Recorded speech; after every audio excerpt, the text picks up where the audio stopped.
안녕하십니까? 보이스피싱 사기 없는 밝은 세상을 만드는 유튜브 보이스피싱 백신입니다. 방송은 죄다 하는 내용이고요. 지는 보이스피싱에 절대로 끼이지 않을 것이니까 걱정이랑 붙들어 매유 라고 하면서 자신과는 상관없는 일이라고 합니다. 보이스피싱 조직은 피해자를 물고기로 생각하고 훈련받은 내용을 그 사람 눈높이에 맞추어 미끼로 던지고 목숨 걸고 사기칩니다. 하다가 도깨비에 홀린 듯 사기를 당하는 것이지요. 지금도 보이스피싱 조직은 당신 눈앞에 그물망을 쫙 깔아놓고 당신이 넘어가기 가장 쉬운 문자를 골라서 휴대전화로 보내고 있습니다. 절대로 속지 마십시오. 2020년 6월 24일 이데일리가 은성수 금융위원장이 20년 6월 24일 보이스피싱 척결 방안 현장 행사에 참여해서 밝힌 말씀을 보도했습니다.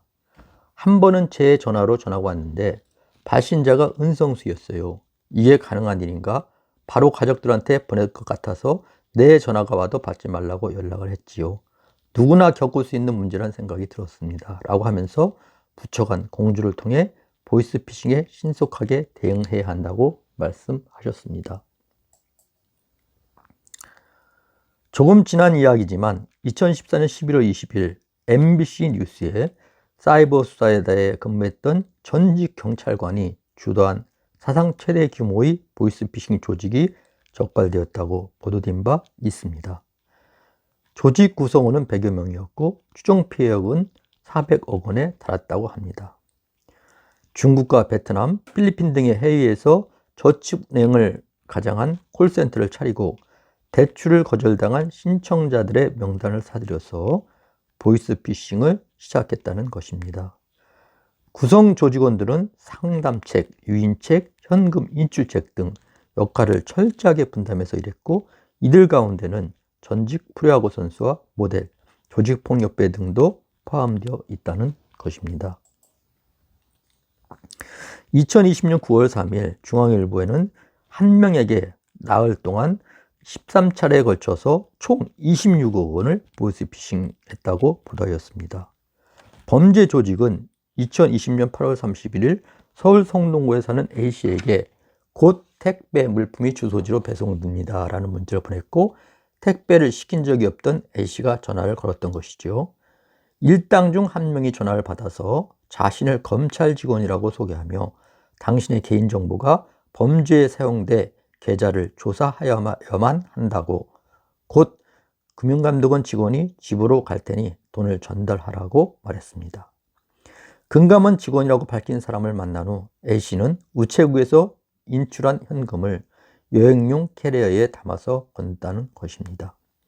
돈을 인출할 당시에도 범죄 조직원이 시킨 대로 우체국 직원에게 이민 자금이 필요하다고 말했고 우체국 직원이 작성하도록 건네준 보이스피싱 예방 체크리스트에도 없음으로 표시해서 우체국 직원도 의심하지 않았다고 합니다. 2020년 12월 24일 연합뉴스TV는 금감원 김동철 사무관인데 이 전화는 보이스피싱입니다 라는 내용을 보도했습니다. 금융감독원 건전경영팀의 김동철 사무관과 소비자 피해 예방팀의 조성익 팀장 등을 사칭해서 피해자에게 금융거래법 위반이라며 기존 대출 상환 자금을 현금으로 편취하는 방식이라고 합니다. 법 위반 사실에 대한 전산 기록을 삭제하려면 기존 대출 금액만큼 자금을 공탁해야 한다고 했고 자금을 공탁하지 않으면 대출 금액의 최대 5배까지 과징금이 부과된다고 했다는 것입니다.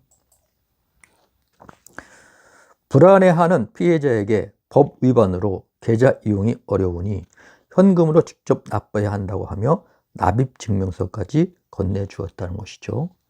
금융감독원은 코로나로 비대면 원격 조정을 통해 업무 편의를 도와준다고 거짓말하면서 접근해서 전화 가로채기 악성 애플리케이션을 깔게 유도하고 그 유도에 넘어가면 피해자의 휴대폰이 무력화되니 주의하라고 당부하였습니다. 공식 알림 전화 금감원 같은 경우 1332, 또 경찰청 등에 거는 전화가 모두 가로채기 당해 보이스피싱 사기단에 자동으로 연결되어서 사기를 당하니까 아주 주의가 필요하다고 말했습니다. 금감원은 대출금 상환을 현금이나 타인 계좌로 송금을 요구하는 경우와 금감원 또는 금융회사 직원이라고 하면서 계좌 이체나 현금을 요구하는 경우는 100% 보이스피싱 사기라고 합니다. 2020년 12월 26일 매일경제에 보도된 내용입니다. 엄마, 나 폰 액정 나가서 수리 막혔어. 일 때문에 돈이 급히 필요한 곳이 있는데 공인인증이 안 되네. 지금 500만 원 송금 될까? 메신저 피싱 범인은 폰 수리를 맡기고 카카오톡 메신저로 접속했다 우정했고, 돈을 보내겠다는 엄마에게 아직 안 됐어 엄마? 라고 하면서 재촉까지 했다고 합니다. 지금은 코로나19 확산 방지 후에 가족 등의 모임이 상당 부분 제한되는 상황인 만큼 메신저 피싱에 대한 각별한 주의가 필요한 상황입니다. 문화상품권 등 핀번호 요구 방식은 상대방에게 상품권을 구매해야 하는데 카드 문제로 결제가 되지 않으니 상품권 구매 후 핀번호를 보내주면 구매 대금을 보내주겠다는 식으로 속이는 식으로 이루어진다고 합니다. 신용카드 정보 요구는 비교적 스마트폰 계좌 이체나 온라인 상품권 구매 등에 익숙치 않은 중장년층을 주된 타겟으로 삼는다고 합니다. 카드 정보와 비밀번호를 요구한 후 이를 이용해서 범인이 직접 상품권을 구매하는 방식으로 팀뷰어 등 스마트폰 원격 제어 앱 설치를 유도하는 수법이 많이 악용된다고 합니다. 일단 피해자가 원격 제어 앱을 설치하면 피싱범이 해당 휴대폰을 직접 제어하거나 개인정보를 탈취해서 온라인 결제 등을 통해 돈을 가로챕니다. 금융소비자연맹이 최근 발표한 보이스피싱 대처 10대 요령을 보시겠습니다. 먼저 미심쩍으면 의심하고 확인하라. 두 번째, 좋은 조건 대출 가능 문자는 피싱에 믿기다. 또한 고수익 원금 보장도 피싱에 믿기다. 네 번째, 링크나 IP 주소는 클릭을 금지하고 쓸데없는 휴대폰 앱을 깔지 않도록 합니다. 여섯 번째, 공공기관 사칭 전화 문자는 112에 신고를 하고 대출 시 송금 현금 요구는 무조건 피싱이라고 합니다. 여덟 번째, 개인정보 노출 시 금감원 피해 예방 시스템에 등록을 요하고 의심이 되면 은행 계좌 지급 정지도 신청하라고 합니다. 열 번째, 고액을 현금으로 전달할 경우는 경찰과 동행할 것을 요구하고 있습니다. 2021년 2월 11일 연합뉴스 TV 방송 내용을 보면 왕성한 소비활동으로 경제지식 수준이 제일 높다는 40대, 50대 중년층이 보이스피싱 범죄에 가장 잘 속는 것으로 나타났습니다.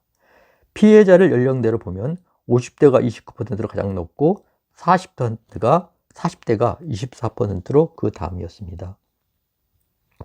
20대 이하가 17%, 30대가 14%, 60대가 13%, 70대가 3% 순으로 나타났다고 합니다. 보이스피싱 범죄 피해는 최근 5년간 해마다 꾸준히 증가했다고 합니다. 2016년에는 1,468억 원, 2017년에는 2,470억 원, 2018년에는 4,040억 원, 2019년에는 6,398원이었고 2020년에는 드디어 7천억 원의 피해가 발생했다고 합니다. 한 명이 건당 평균 피해 액수도 2016년 816만 원에서 2017년 1,018만 원, 2018년은 1,183만 원, 2019년은 1,698만 원이었고 2020년은 2,209만 원으로 역시 가파르게 오르고 있다고 합니다. 코로나19 감염되지 않도록 건강 조심하고 저에게 구독, 좋아요를 눌러주시면 힘이 됩니다. 감사합니다.